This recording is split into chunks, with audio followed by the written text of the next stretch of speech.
Assalamualaikum warahmatullahi wabarakatuh. Perkenalkan, kami dari kelompok 11 yang beranggotakan saya sendiri Syakila Lubis, Saya Darmula Cuita. Saya Dasa Notifa.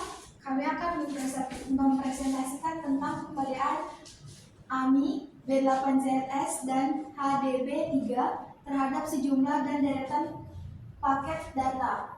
Sistem komunikasi digital digunakan untuk mengirimkan data dari pengirim ke penerima melalui media transmisi. Agar data dapat ditransmisikan dengan baik, data biner harus diubah menjadi sinyal listrik melalui proses line coding.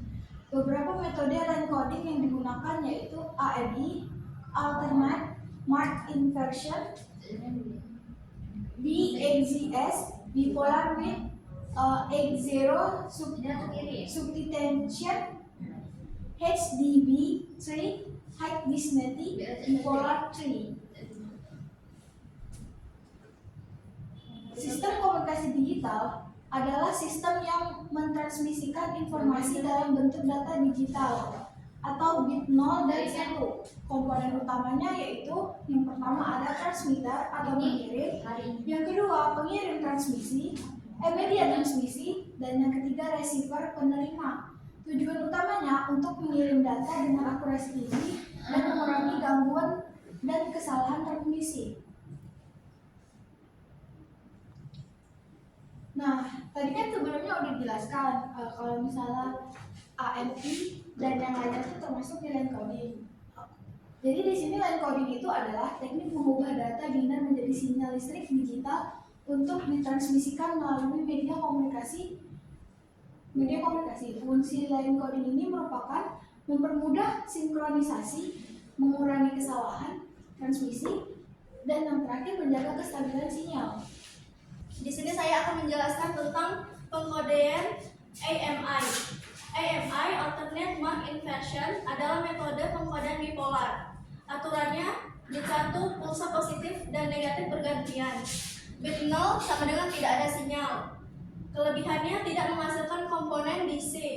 Kekurangannya tidak efektif jika terdapat deretan 0 panjang. Yang kedua ada pengkodean BXZS, bipolar with H0 substitution.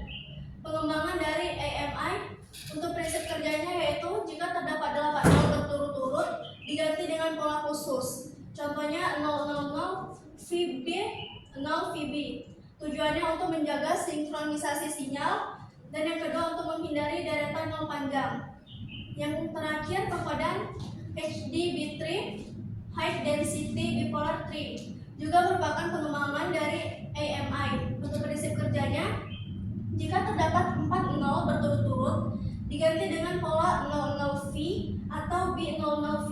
Untuk keunggulannya, menjaga keseimbangan sinyal, mengurangi masalah sinkronisasi. Jadi di sini terdapat contoh soal yang diketahui deretan data binernya adalah 1010001.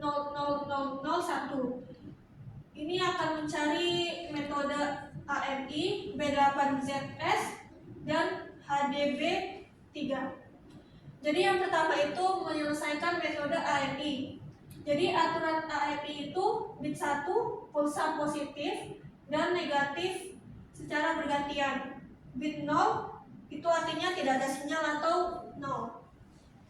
Langkahnya itu yaitu jika terdapat angka 1, maka sinyal adalah positif. Dan jika terdapat angka 1 yang kedua lagi, maka sinyal akan bergantian dari positif menjadi negatif.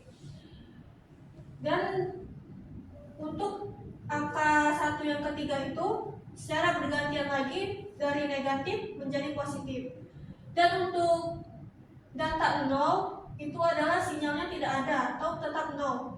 Jadi hasil AMI-nya adalah plus 0 min 0000 plus. Yang kedua itu adalah penyelesaian metode B8ZS. Aturan B8ZS itu yaitu jika terdapat 8 nol berturut-turut diganti dengan pola 000 VB 0 VB. Pada soal 1010001 tidak terdapat 8 nol berturut-turut, sehingga pengkodean seperti AMI. Hasil B8ZS-nya yaitu plus 0 min 000 plus. Jadi contoh soal yang ketiga itu adalah penyelesaian metode HDB3. Aturan HDB3 yaitu jika terdapat 4 nol berturut-turut diganti dengan 000V atau B00V. Pada data 1010001 yaitu langkahnya pada penyelesaian metode HDB3 ini, jika terdapat angka 1 pada data, maka sinyal adalah positif, seperti yang pengkodean AMI tadi, yaitu angka 1 itu secara bergantian positif dan negatif. Yang kedua itu angka 0, tidak ada data atau sinyal. Terus angka 1 lagi akan bergantian dari positif menjadi negatif. Dan jika terdapat angka 0 4 kali, maka sinyal akan berubah dari 0000 menjadi 000V. Dan selanjutnya, jika terdapat angka 1 lagi, maka secara bergantian lagi dari negatif menjadi positif. Jadi hasil dari HDB3 itu yaitu plus 0 min 000V plus. Oke, berikut kesimpulan dari presentasi kami hari ini, yaitu line coding digunakan untuk mengubah data biner menjadi sinyal listrik. AMI merupakan metode dasar dalam pengkodean bipolar. BHZS dan HDB3 dikembangkan untuk mengatasi deretan bit 0 yang panjang. Dan yang terakhir, kedua metode tersebut mampu menjaga sinkronisasi dan kestabilan sinyal. Sekian presentasi dari kami akhiri. Wassalamualaikum warahmatullahi wabarakatuh.